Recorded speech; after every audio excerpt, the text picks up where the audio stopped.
When I was a child, I remember even when I was about 6 or 7, somebody actually coming into a room where I was playing and sort of saying, where's your family from? And I remember sort of saying to them, I think we must be from Australia, actually, because I know there's a place in Australia called Darwin.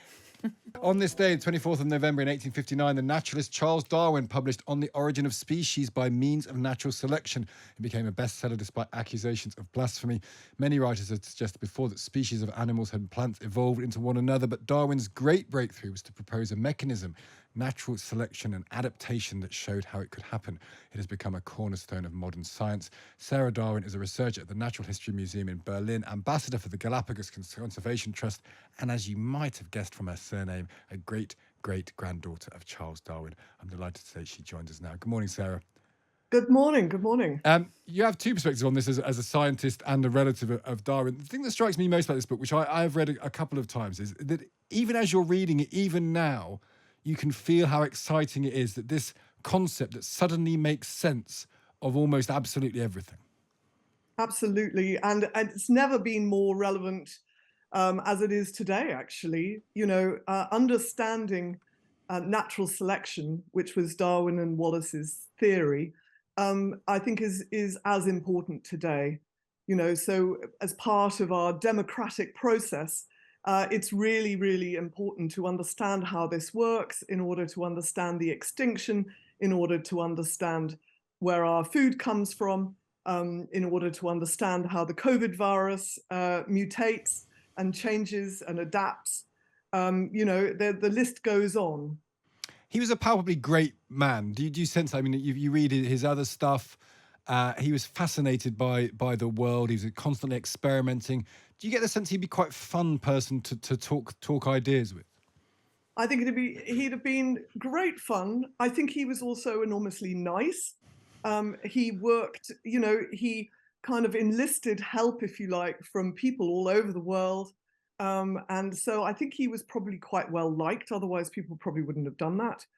He spent 5 years on board HMS Beagle, and I think nobody wrote ill words about him, in spite of the fact he was constantly bringing in sort of rotting animals, probably, and probably using the ship's rum in order to preserve them in alcohol.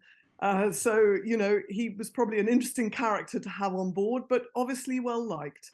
Do you think that the time that he did it was, there was still quite a lot of religious thought there? And there is an argument that if you read the various iterations of On the Origin of Species, he could have been bolder potentially, even because there's a moment in which he could have said, and this is all happening, and therefore it removes the need for an eternal figure like God in all of this. And he didn't quite go that far. He was still a child of his times, wasn't he?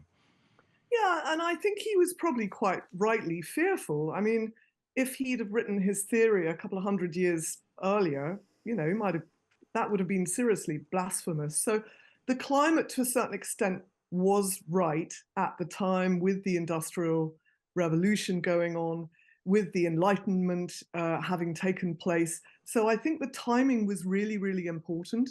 And as you say, he was very careful with his words.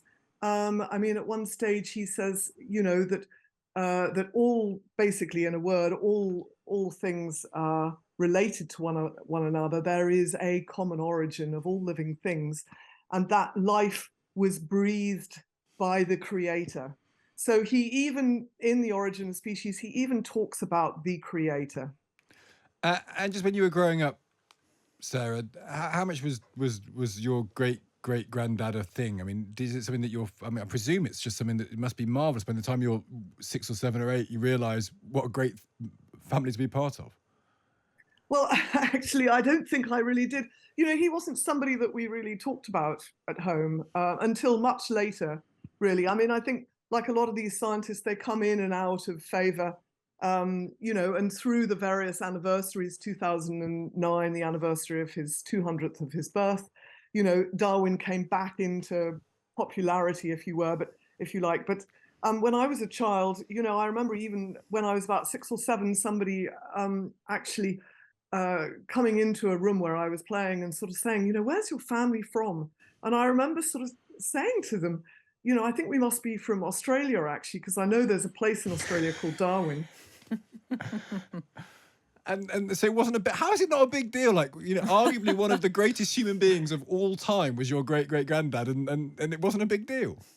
Well, I suppose, I mean, I think partially because, although he was my great great grandfather, my father didn't know him Yeah. and my grandfather didn't know him. So it wasn't like my grandfather sat on his grandfather Charles's lap and had stories to tell us. It was one step removed. And so I guess it was just the way it was. Well, I'm very glad he did exist, and I'm very glad you exist to explain about how important he is. So it's a great pleasure to speak to you. Thank you for joining us today. Thank you very much. That's Sarah Darwin, the researcher at the Natural History Museum in Berlin, the great-great-granddaughter of Charles Darwin, commemorating this day, the 24th of November in 1859, when he published the great book On the Origin of Species.